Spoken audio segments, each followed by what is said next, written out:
The debate as old as time. Which is Rolex's best green Submariner? Let's get into it. So in this video, I'm going to talk about the Rolex Kermit, the Rolex Hulk, and the Rolex Starbucks. Now, those are all nicknames, so let me go over the reference numbers. The first one, Kermit, 16610 LV. This is the 5-digit Rolex reference. The Hulk is the 116610 LV, and the Starbucks is the 126610 LV.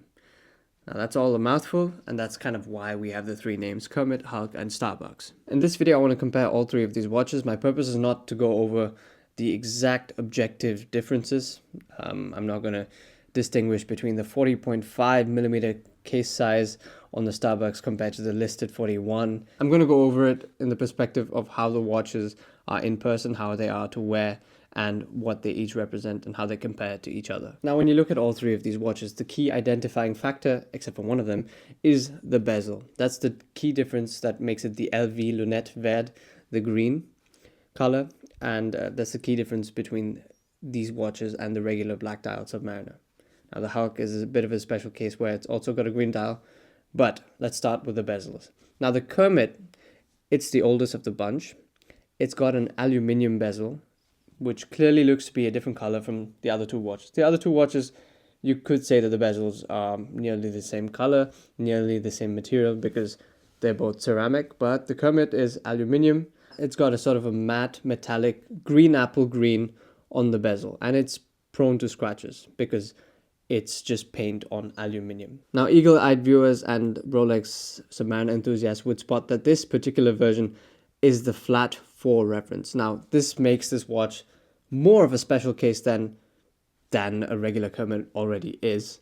But essentially what that means is, in the early years of production of the Rolex Kermit, the font that Rolex used on this particular bezel has a really flat 4. The top of the 4 is flat and it's not pointed. And that's special because after the first few years of production, they stopped using that. They started using the sharp 4. Anytime you would send one of these original flat 4 watches to service, because that bezel does get scratched easily, you'd get a replacement bezel with the sharp 4. So a flat 4 bezel in good condition on the original watch, that makes this piece extremely rare. So the Hulk and Starbucks bezels, they're both cerachrome bezels. That means essentially in colloquial terms, that's ceramic bezel. When I use the word bezel, I use it interchangeably with bezel insert because the actual bezel is metal. Now, there is a slight color difference in between these greens. Do I really care about this difference? No, I don't find it significant enough. If you think one of them doesn't look good, I'm interested to hear how you can really differentiate between the two. Now, both watches have minor differences throughout their production runs as well. I'm not getting into that. That's a little bit too niche, a little bit too nuanced, and most people wouldn't care for it anyway. But if you're a super nerd about these things, a super collector perhaps, then do read up on that before making a purchase. Now let's talk about the lugs, which is realistically the most noticeable factor. The 16610 LV, the Kermit, has the thinnest, sharpest lugs. This is the only watch of the three where you can notice some of the older lug design language, because it is the older case design language. It's the 5-digit reference. And it essentially sort of feels like the watch case was prioritized and then the lugs were added. Now, this is just the impression that it gives. I'm not saying that's how it was designed. I do understand that most people would disagree with the statement, but to me, I think there's not as much of a connection between the bracelet, the lugs, and the case as there is with the newer generations. Now, the Hulk made use of a much more monolithic styled case, the so-called maxi case. Important fact, the Kermit watch was the first Rolex Submariner with a maxi dial. That's essentially the larger hands, larger indices, and the design of the dial is the same in the Kermit, in the Hulk, and in the Starbucks. But the cases have changed drastically. The maxi case is known for its beefier stature on the wrist. I really like this look. I will concede to the fact that, yes, the revised case on the Starbucks is more streamlined looking, especially in terms of how the lug taper slides into the bracelet seamlessly. But in the grand scheme of case shapes, both feel fantastic on the wrist. A lot of people claim to prefer the maxi case. I'm one of those people. I like that monolithic, blocky style where the bracelet meets the case. I think it has more presence on the wrist. Another key fact is that the lug width of the Starbucks is a bit of an odd duckling. It's 21 millimeters, so they increased it compared to the Hulk and the Kermit, which lies at 20. I think 20 makes a lot more sense, but yeah, we've got 21, and that also influences the taper of the bracelet. That also has downstream effects on the clasp, which I'll get into shortly. Now let's talk about the build quality. If it isn't already clear, the Kermit is the lower level. Now the case of the watch itself is almost the same among all three. It's equally solid, it feels fantastic. The bezel is also top-notch, but not ceramic. Ceramic has that luster and it looks higher quality, but some people like the charm of the aluminium bezel. I think I prefer the ceramics. I would like knowing that it won't get damaged or scratched so easily, and replacing it would be much easier. Now, what it really comes down to in terms of quality is the bracelet. That's where the Kermit, in my opinion, kind of falls apart when comparing it with the other two watches. Now, the links themselves are okay, solid end links too, not stamped, but the clasp is stamped metal. Additionally, the stamped clasp has this fake sort of link pattern engraved in it, which I find kind of cheesy. The clasp on the Hulk and the Starbucks also differ. The Starbucks has a wider, thicker, larger clasp. That's because they changed the bracelet dimensions, the taper 21 millimeters, I think down to 18.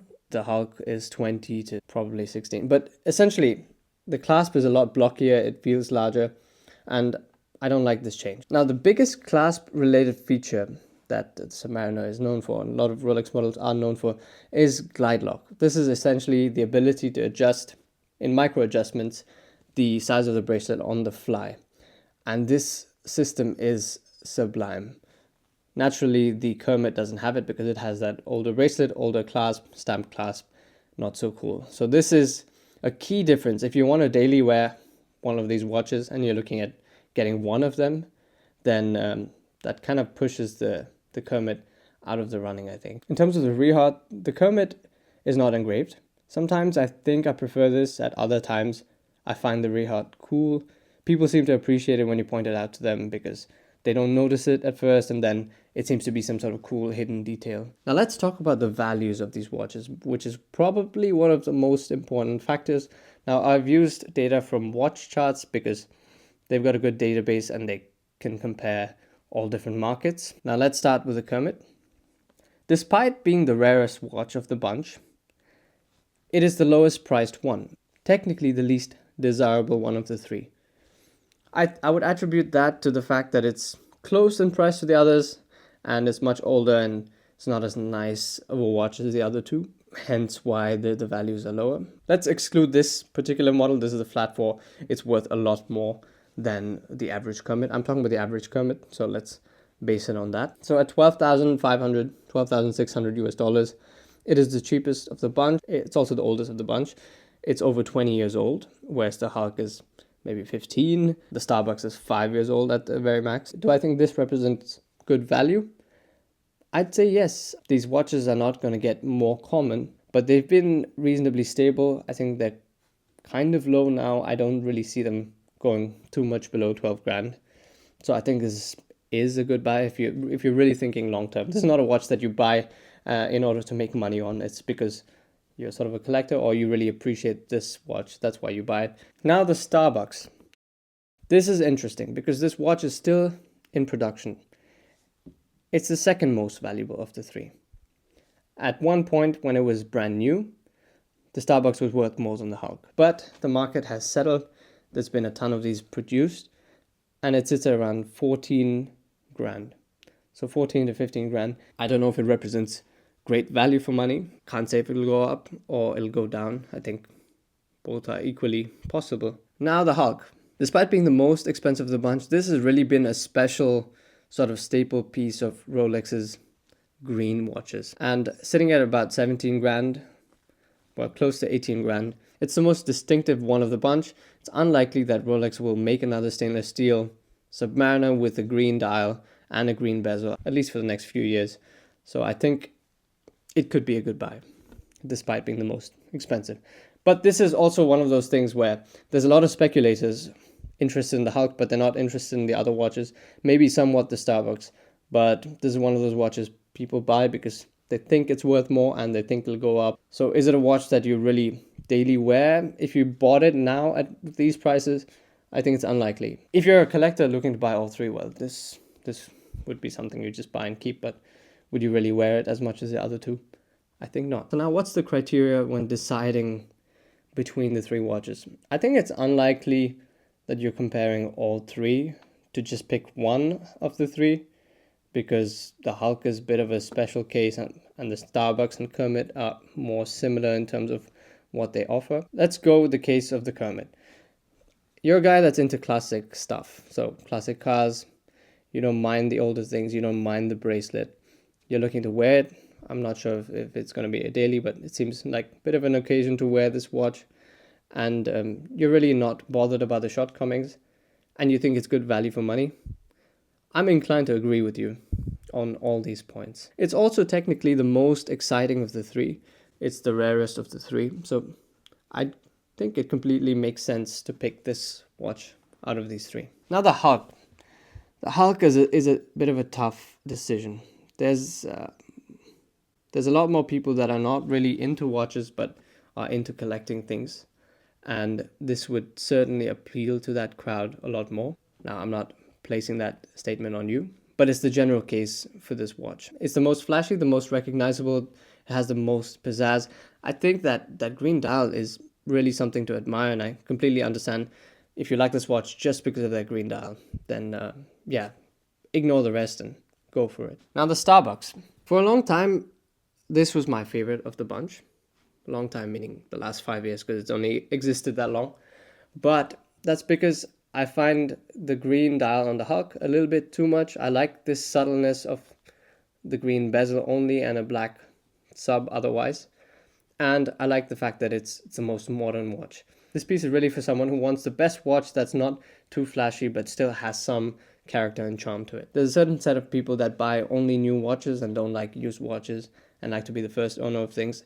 And so this is the only one you can do that with. So that leaves you with no choice. So let me know which one of these pieces is for you and why exactly. And if you've got all three, then which one's your favorite? Which one gets the most wrist time? See you in the next vid. Cheers.